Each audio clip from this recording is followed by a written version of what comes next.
Bill Wilson, the co-founder of Alcoholics Anonymous, described the recovery process as ego deflation at depth, followed by a spiritual experience.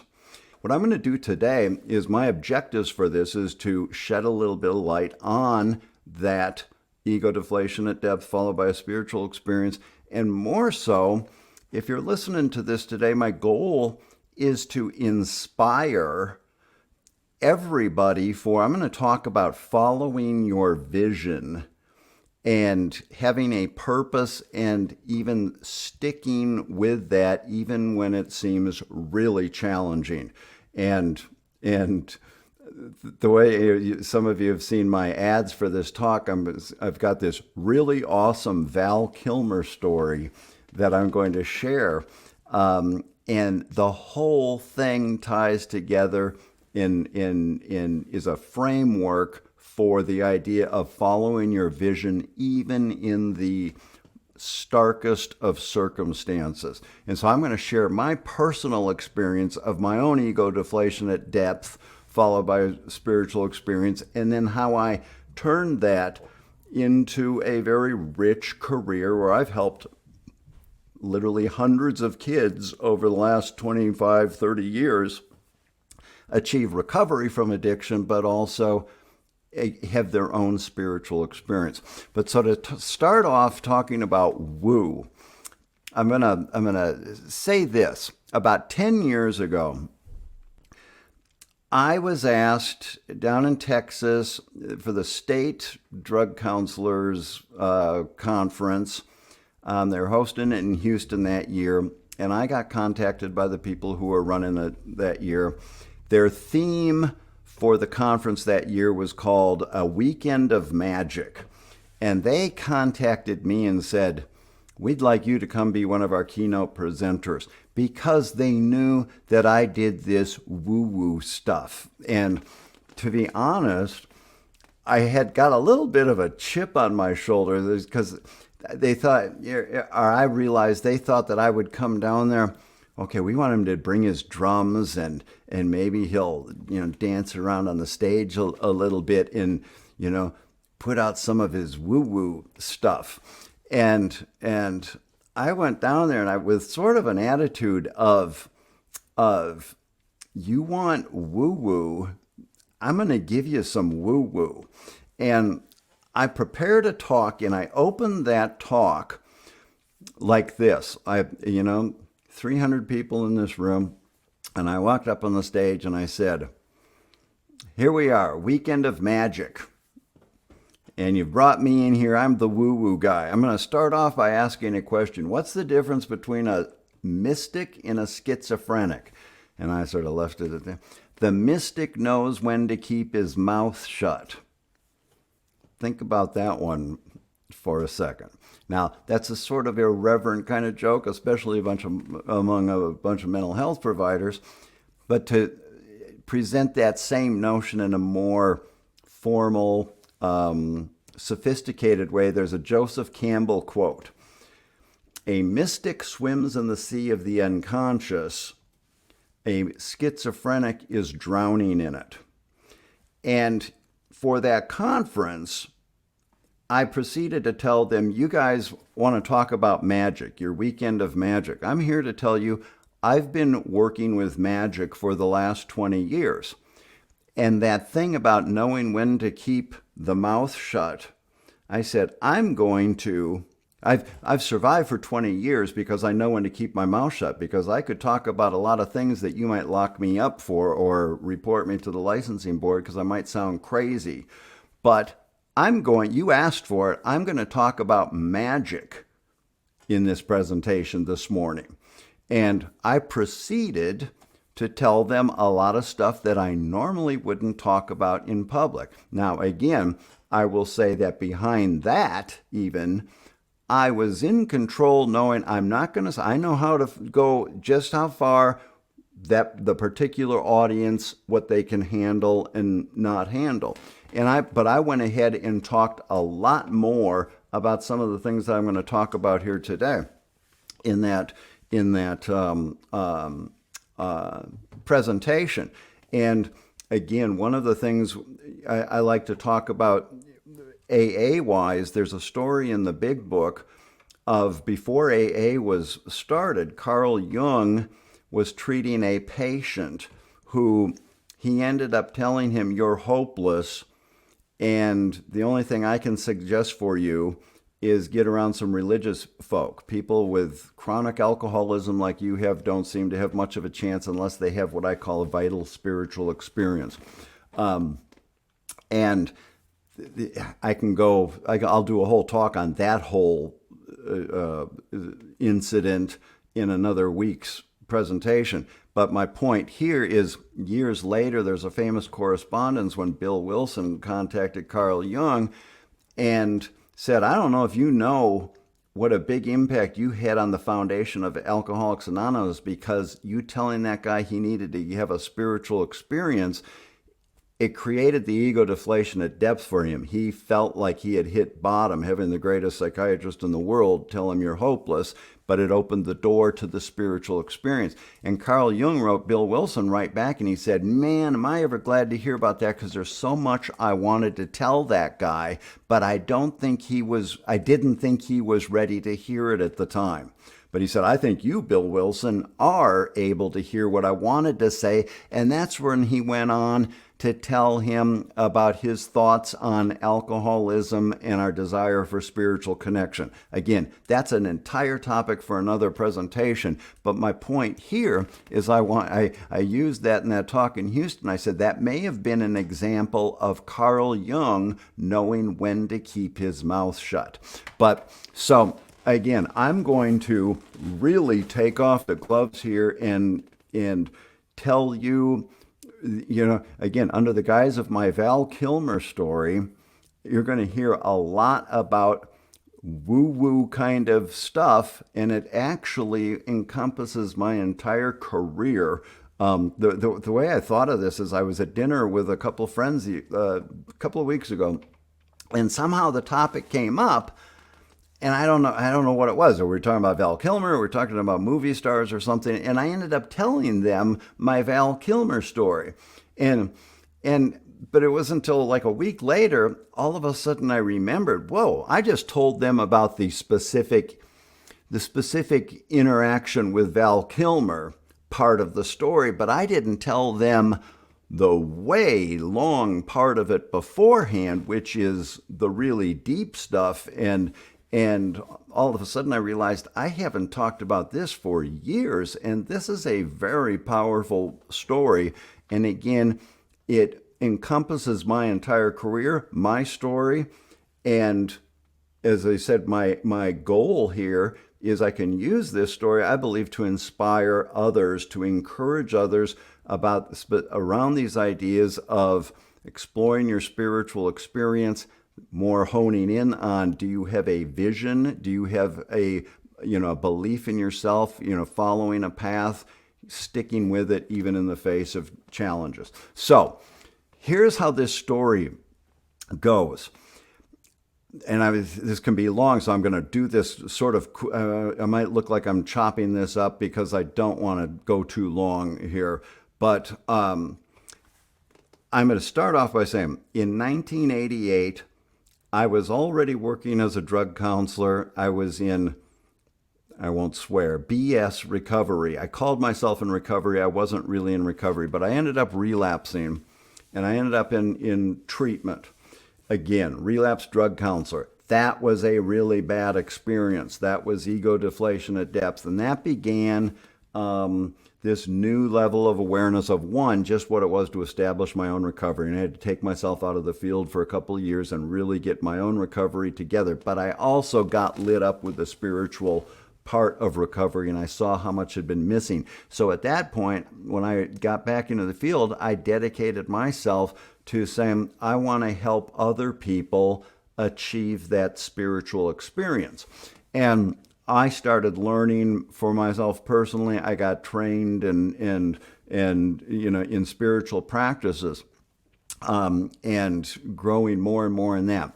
In 1993, I would have been about 5 years sober, I did a vision quest. That's a Native American ceremony. You go out by yourself, sit up on the hill for a couple days, pray about finding your vision. In that vision quest, that was my first vision quest, I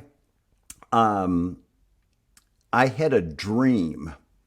When you come back from the vision quest, you meet with the leader and you tell them what happened for you out there on the hill, and that in my case, this was part of a naming ceremony. They give you a new name, your spirit name, and it's sort of based on what you experienced while you're out there on the hill. And as I was telling the leader of the ceremony some of my experiences during that vision quest, one of them was I had this dream, and I dreamt that there was a guy who was he was Native American, but he was wearing like a janitor's uniform. It symbolized sort of a blue collar, westernized, culture, and he was raging at me. And he was screaming at me, and he was holding something out. It was a ring. It doesn't figure into the story. I won't say anything about that. But he was saying, "Do you know what you're doing? Do you know what you're doing?" And I sort of interpreted that, sort of where I was in my career is getting back into work and where I wanted to go with my career. I sort of interpreted the vision. What I took away from that vision quest was my vision was to bring the vision quest to young people in drug treatment. That as I'm going to start leading young people through this, and I got trained to lead vision quests. But the part of that vision is you're going to piss off some Native Americans by you, white boy, trying to do this. And anyway, that was part of that vision quest. I actually wrote notes down. I never write notes because I want to make sure I have to go through this chronology. 93 angry Native American vision quest, and see, it was good. I just saw something so I got had the naming ceremony, and he gave me the name Many Rains, and he said, "What you do is going to go out like many rains and bring life to the people." Look I get a little verklempt even saying that. I can't say that. This is sort of an inside joke with me. There's certain things I can't talk about that without automatically tearing up. I get very misty on certain things. And so I was given the name Many Rains. And I've started back into my career, and I started noticing, here's a little woo-woo-y thing I don't talk about too much in public. I started noticing it would always rain when I led ceremonies. I just sort of kept that to myself, for a while, thinking, oh, as soon as we're beginning this ceremony, it's starting to rain again. Oh, here, it's starting to rain again. And I eventually got through the 90s, I started leading vision quests. I would do this workshop at a treatment center once a month, and I would lead a vision quest with kids. And again, my goal was to light a spark that gets them excited, wanting to begin some sort of spiritual journey. Somehow, how do you connect with especially young people and get them inspired for something bigger? And one of the things that during these years that I was doing this vision quest, this monthly vision quest out at this treatment center, we'd noticed it would rain every month when it was time for the vision quest. And literally, the people out there at the treatment center, they'd see me coming, and I'd be walking across a parking lot. They didn't know my name was Many Rains. And they'd go, "Well, here comes the rain, man. Good thing you're here. We need some rain." Because it became this sort of urban legend around that treatment center that whenever I showed up, it would rain. But I didn't say anything about it. And I started noticing that, I'd show up and the thunder clouds are rolling in, there's weather reports coming, and the kids would come running up to me and they'd say, Jim, do you think we're going to be able to do the vision quest? We're afraid it's going to get canceled because the weather was threatening. And I started noticing they would say, "We've been praying that it doesn't rain so we can do the vision quest, because they were excited. They had a spark lit and they were excited about doing something. And it finally occurred to me that, because I thought, I don't think I should say anything. That's a little too woo-woo-y. People might not be ready. I need to keep my mouth shut about that many rains and the rain thing. And I started realizing, what's my whole purpose here? To get them to look up metaphorically, look with outside themselves, look to something greater. What do you do when you don't want it to rain? What a lesson in powerlessness, right? We don't have any control over the rain. It would leave them with nothing else when all else fails. These are kids who, a lot of them didn't believe in God, wanted nothing to do with religion or spirituality or heaven forbid, praying. They were saying, Jim, we've been praying that it wouldn't rain. And it started to occur to me, that's it. They're looking up, they're looking outside themselves. It's already that, and it maybe doesn't have to be that complicated. And so, again, during that period of time, so I started telling them about my name, Many Rains. And I'd say, well, my name is Many Rains. You watch to see if it doesn't rain. And I would sound crazy. And I know some of them would say, who the heck is this guy? But then when it would start raining, they'd all be like, and that moment there, even the look I see in my face when I do that, that's what this is all about. That is there something else here? I think that's the heart of what we're searching for through our addiction, actually. We're looking for a mystical experience. More on that later. But so I'm doing, and so the kids then started saying, well, Jim, we want a name. How do we get a name? And I was like, I don't know. You got to go to like a real medicine man to get a name. Yeah, I can't do that. And at some point in there, 1997, I got invited to go to a conference in Chicago. It was a conference that was Jungian analysts and shamanism, Jungian psychology and shamanism, and how the two intersect. You can imagine the crowd that was there. We had Jungian analysts on this side, and then we had the woo-woo guys on this side. So I'm getting ready to go to that conference, and the guy who was running, I was talking to him on the phone about lodging, where I was going to stay, and he said, oh, I just got off the phone there's a Native American medicine man, a Lakota medicine man who's coming, and he's actually was wondering if I had anybody that wanted to share a room. Would you be interested in that? And I'm like, okay. And then he said, his name is Ed McGaa. And I said, Ed McGaa. I had his books on my shelf. He was the number one person I was reading whose writings spoke to me the most. Ed had several books out. A book called Mother Earth Spirituality was I don't know if it was his first one. It was one I read a lot. And he goes, here's Ed's phone number. And the next thing I know, I'm talking to Ed McGaa on the phone, and we're talking about making arrangements. You want to share a room? Okay, we're going to share a room. He also, again, here's where I'm drawing the line between some things that I'm saying or not. But it was incredible. Well, I'll say this. I'll go ahead and say this. He said, are you bringing your pipe? And that's a big deal to become a pipe carrier, and that takes a lot of talk to respect the pipe, the Native American pipe. Again, I'm not going to go into that in a lot of detail. That's for a whole nother presentation in here. But that was one of the things that I was trained and was given the honor, the responsibility of being a pipe carrier. And he just out of the blue, he said, are you bringing your pipe?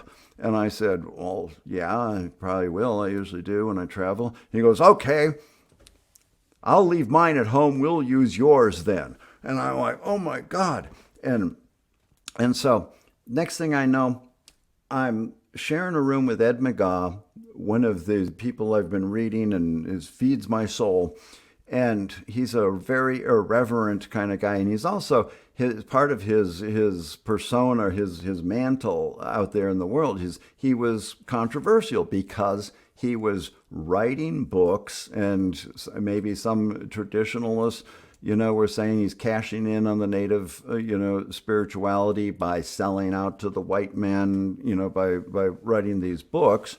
But again, an irreverent kind of guy. And so the first night, I went up to the room after the events, and we ended up spending the night. He said, he asked me what I did. I said, well, I do Vision Quest with young people, and that got his attention. And he thought that was a very honorable, noble thing to be doing, right? And so he was very interested and very invested in what I was doing, and he wanted to help me. And he started teaching me stuff. And we sat in the hotel room that night, and him teaching me ceremonial things and things like that. And again, he shared with me things that would be controversial in, okay, do the Native Americans need to keep their spiritual traditions to themselves, or do we share this with other people? And so, one of the things I said, Ed, I got these kids, they ask me for a spirit name, and I tell them, I don't know how you get a spirit name. I was lucky that the Vision Quest I went to was led by a holy man who was willing to do the naming ceremony.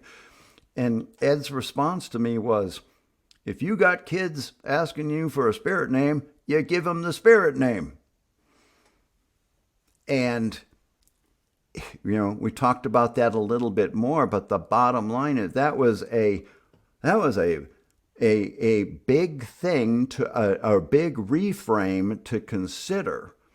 And bottom line is, I'll just say this. I went back, I started giving kids spirit names, but they respecting the tradition. And for the next umpteen years, I would lead Vision Quest, and I would give people the spirit name afterwards, but I told them the whole Ed McGaa story about, if you're going to ask for a spirit name, you have to ask me for it. And because I believe, and I would say this to them, I said, I believe that's opening the door, the gate for spirit to pass through. This has got nothing to do with me. This is just a thing, and it's the asking that opens that door. And bottom line is, I started giving spirit names to kids, and I will say, this might sound like an exaggeration, but I don't think it is. One of the most significant things in a lot of these kids' lives is their spirit name. I was presenting at a conference a couple of years ago, and there's a lady in the front row as I was getting ready to start, and she said to me, I went through one of your Vision Quests at X treatment center, 20 years ago. She goes, it changed my life, and I still have my spirit name, and I still call myself by my spirit name. It changed my life. And I know that's true for lots of people. And if Ed hadn't have shared that with me, that wouldn't have happened for all those people. So that's one example. And I started working with Ed in teaching me lots of stuff. Now, fast forward a couple. What's my next thing? I want to make sure I don't. Ed McGaa. Oh, okay. So then I opened my own treatment program in 2001. And I was doing the Vision Quest. I figured out a way to do weekend retreats, and I'd take these kids on the Vision Quest. And in 2001, the Dallas Morning News did a news article about me and my treatment center. And I let them come, and sit in on some groups, and they came out to the Vision Quest, and I had to be really careful on being respectful for the traditions and the ceremonies. There's some stuff, like I say, is not for public consumption. So I had to make some decisions about what was okay and not okay for letting these folks watch and participate in what we were doing out there. And And like I said, you can't take pictures, and especially I mentioned a second ago the pipe ceremony. That's like that's big deal stuff. It's one thing to beat some drums and burn some sage, but again, some of the more formal ceremonies, I knew and needed to be respectful of them. And I told this reporter, we can't have pictures of this and that. And we had some ground rules. And so I remember the Sunday morning, it was in the Sunday morning religion section, big front page article. Guy uses Native American spirituality to heal drug addiction or something like that. And I was a little, and on the front page, I was going to get that. I've got it framed here. And I was going to hold it up here. On the front page, it had a picture of me in ceremony. They took a picture holding the pipe. And I was like, oh no, this is not good. This is disrespectful. I was really concerned about the respect part of it. And they wrote this in this nice article, and it was, doing good things with young people, right? Next morning or next day, I'm at my treatment center and I get a phone call. And to be honest, I can't remember the guy's name. He was from AIM. He says, Jim, this is so-and-so. I'm with AIM, the American Indian Movement. And he said, he said, if you're not familiar with the American Indian Movement, we believe it started in 1492 when Christopher Columbus set foot on, American soil, and that was the beginning of the American Indian Movement. And he said, we've seen this article about you and doing Native American ceremony, and this has been sent to the elders, and they're not happy about it. And I was like, oh, no. And at that time, my treatment center, when I first started, it was a joint venture with a bigger hospital in Dallas. And I thought, oh, no, AIM's going to be picketing outside the hospital. And I'm in trouble. I'm in big trouble. Oh, okay, see, I have to have my notes. Another thing that I'm going to say, well, so I'll just go ahead I got to go ahead and say this part here. During this time that I was getting that treatment program off the ground, these weekend campouts were, becoming real regular and strong. The movie Thunderheart with Val Kilmer in it. If you haven't seen that movie, it's a wonderful movie, does an excellent job of getting you inspired. It's got right combination of woo-woo kind of stuff.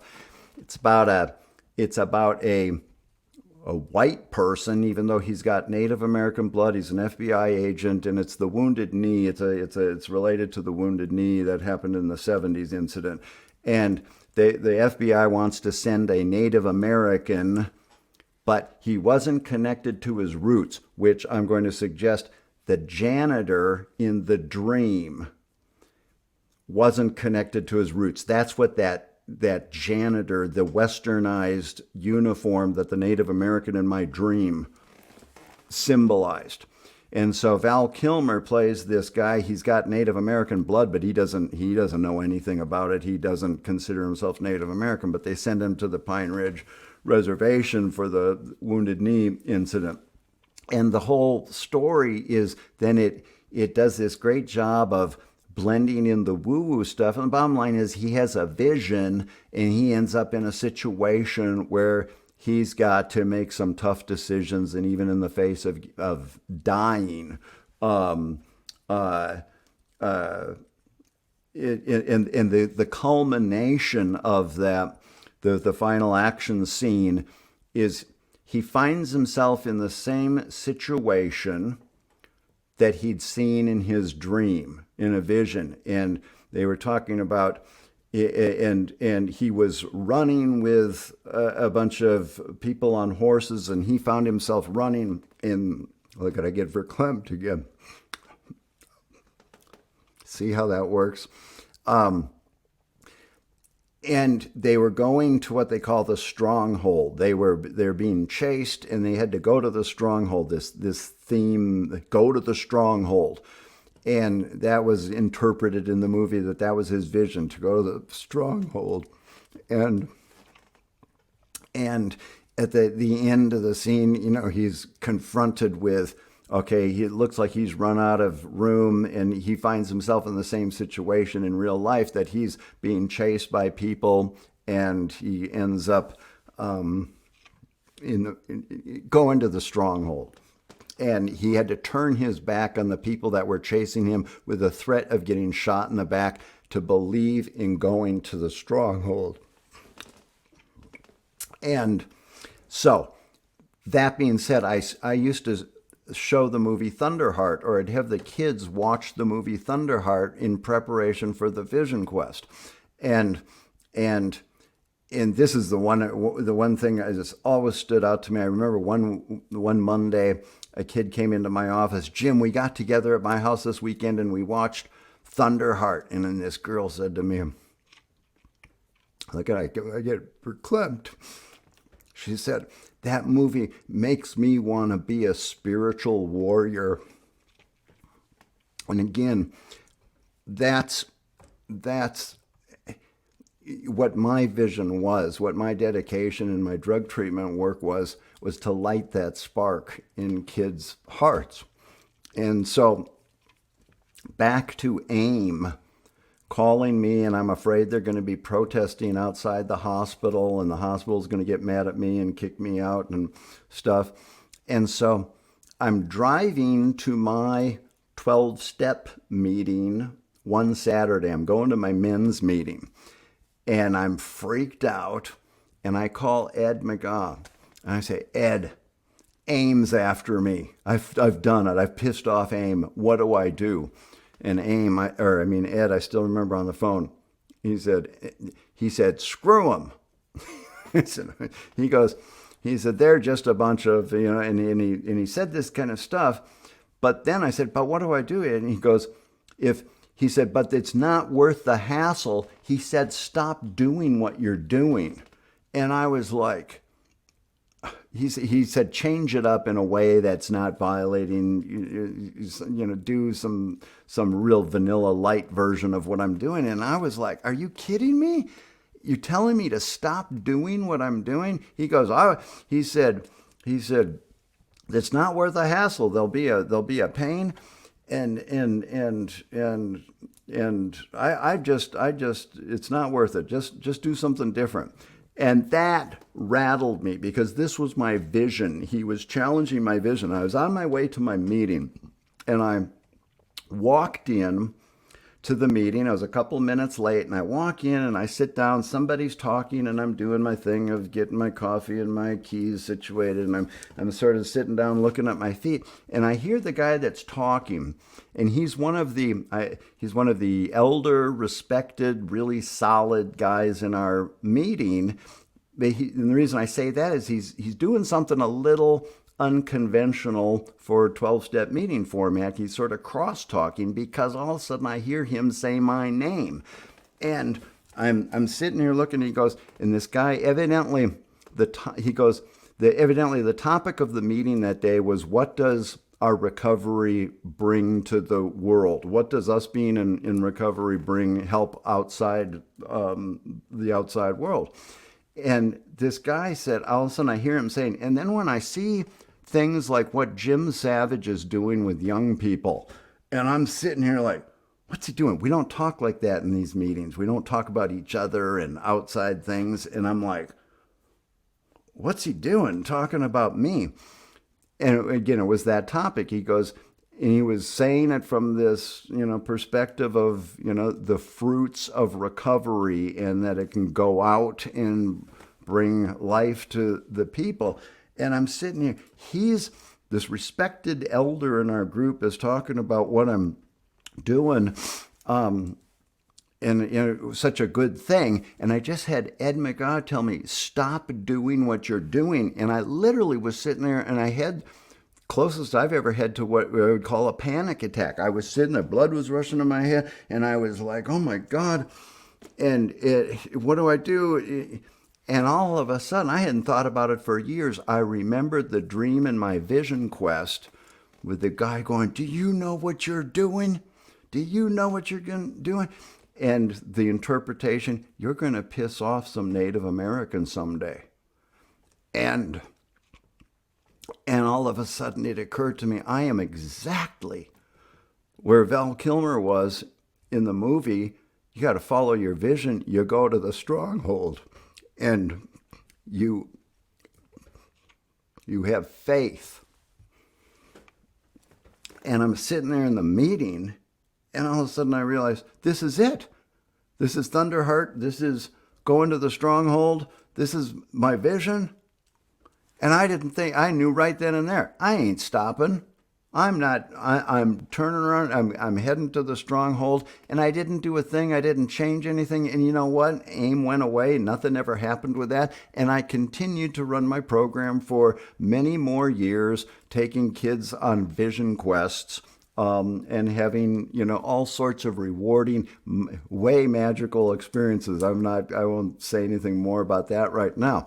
But trust me, we're getting to Val Kilmer here in a second.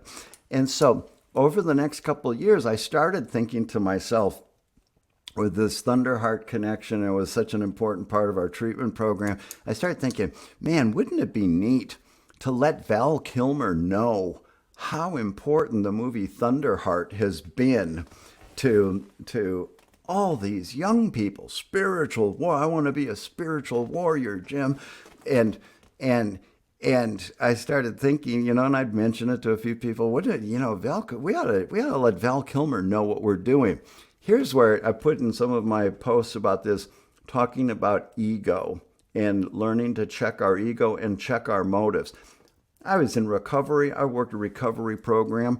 I knew about checking my egos and my motives, and I know what kind of a person I was. And I sort of knew from the beginning of ever thinking about, man, I'd like Val Kilmer to know about what I do, that the truth about that is, I thought, I want Val Kilmer to know what a cool person I am is, and what a cool person I am, and what awesome things I do with kids. And maybe he'll give me a lot of money and to help run my program and blah, blah, blah, blah, blah. And I knew that was really, there was ego and motives under that thinking. And so I knew that I never really would follow through with that.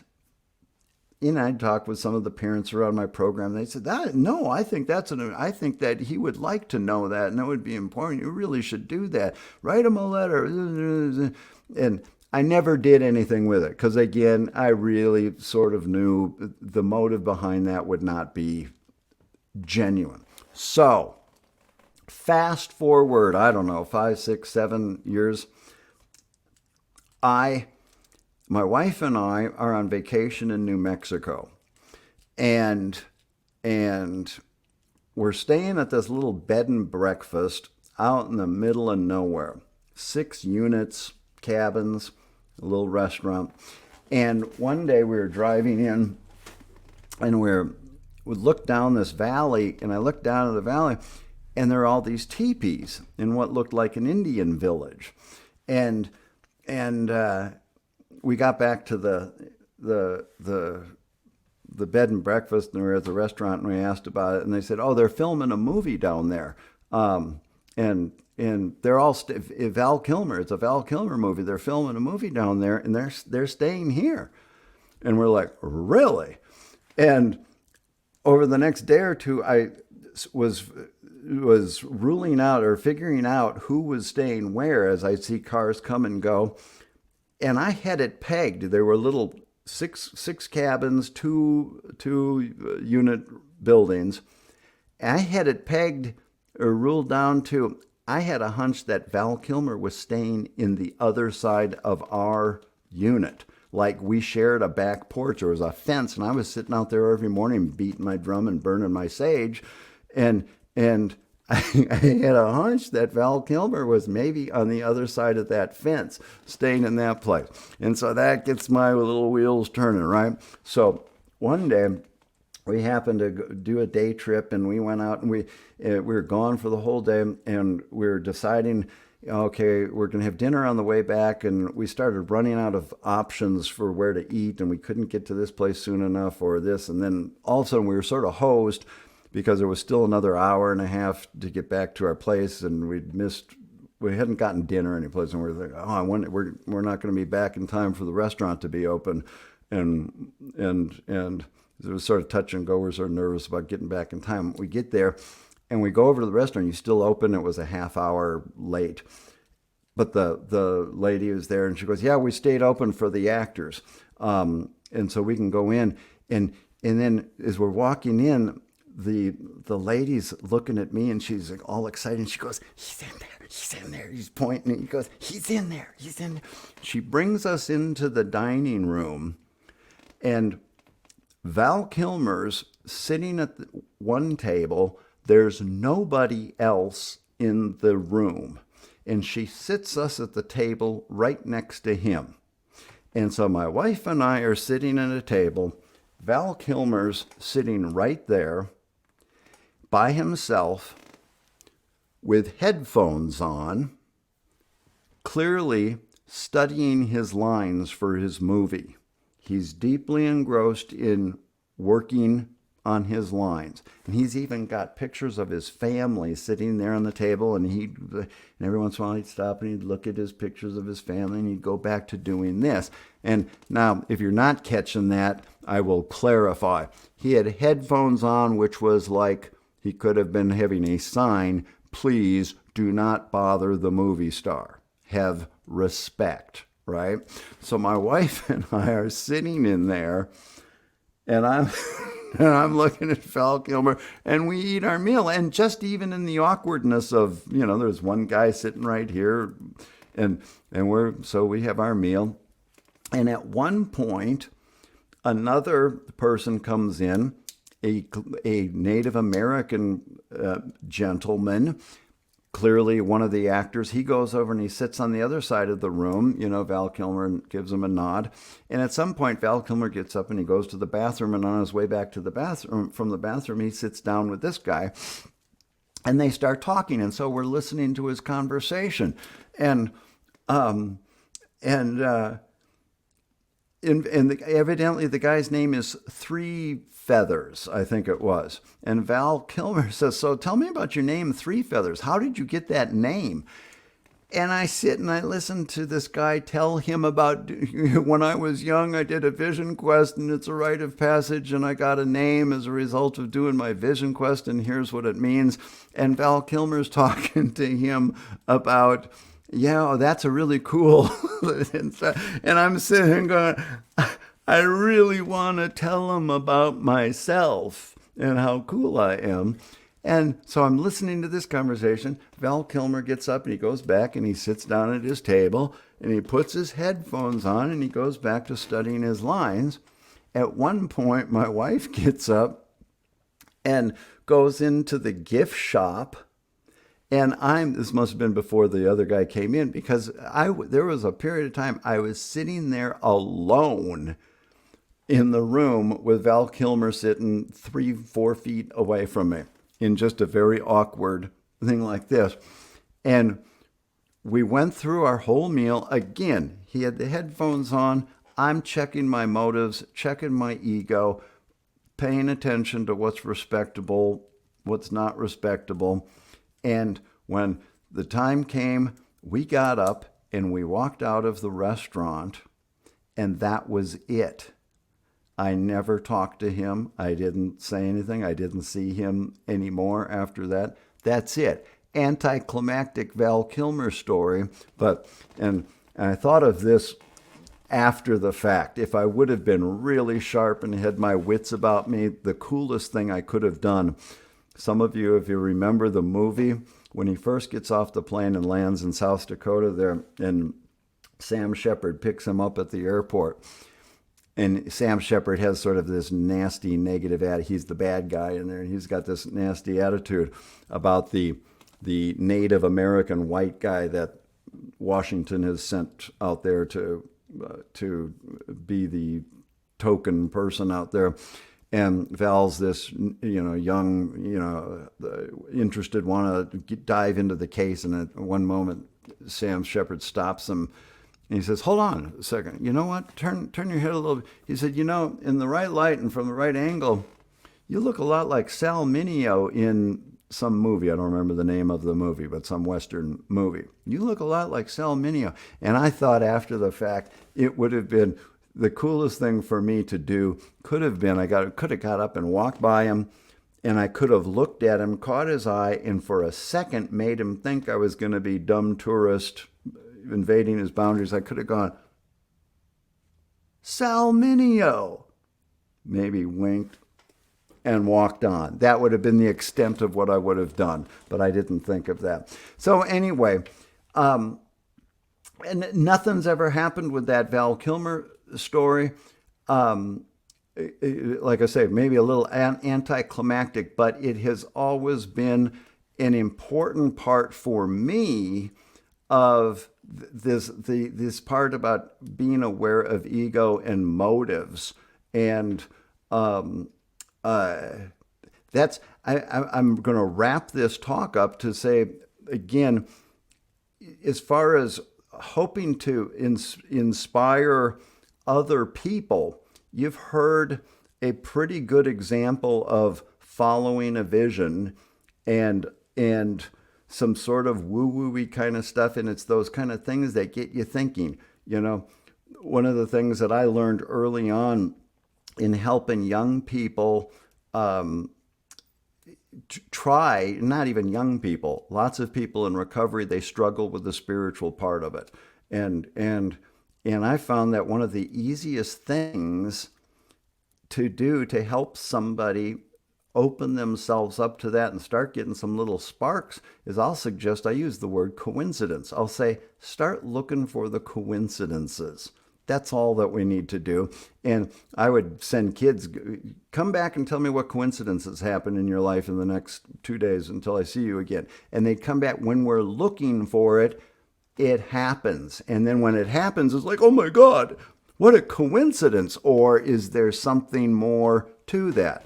I just gave you a story of a lot of sort of wild coincidence stuff, but it doesn't matter if it's a tiny little thing. If I look out here in the hawk lands out here when I'm talking about the hawk, oh, that's a coincidence. Or if I find myself reenacting that dream that I had on the Vision Quest years ago, a different level of coincidence. It's all coincidence. Sometimes they say coincidence is God's way of remaining anonymous. But I will encourage you to look for coincidences. I'll encourage you to think about what's your experience in following your vision or your passion. Some of you, I'm sort of looking down here. I'm new at this. I don't know how to look in the comments and stuff like that. I think that there's some people on here that I know have followed visions, and I get inspired by, it's exciting to watch some of you following your own visions. Again, what I'm doing here in this group is I'm going to start. I just want to start putting stuff out here and get myself back into delivering some of this type of content and working with trying to help people have experiences that enrich their recovery. And again, many paths lead to the top of the same mountain. It's not all about 12-step recovery. It's about, all sorts of, things about what does recovery even mean? Here's where I'm going with some new content that I'm developing. I think I'm going to develop a whole new treatment or course or something like this called Learning to See, because I'm starting more and more to land on the idea that recovery, what's the definition of recovery? What does that mean?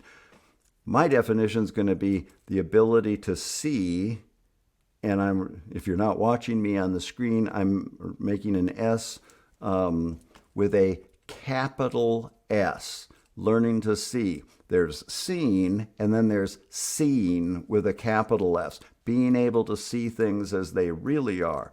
Sometimes we can look at things, but that's different than seeing things. And that's where I'm going with some of the work that I'm developing, I'm going to be doing some more talks on this idea of learning how to actually see, become a seer. And I think that's what recovery is. It starts with being honest with ourselves. So thank you so much. I see there's people on here. I'm going to sign off here. I don't know if I'm supposed to sit here and try and talk to you guys. I don't know how this works. I'm going to sign off and I'm going to read your comments. And but please post more comments, share this, and I'm going to come back here next Wednesday at the same time and do another talk like this, and tell people about this. And again, my next stage of my vision is to create some kind of community through here virtually of being able to put this energy out. So thanks, guys. We'll see you later.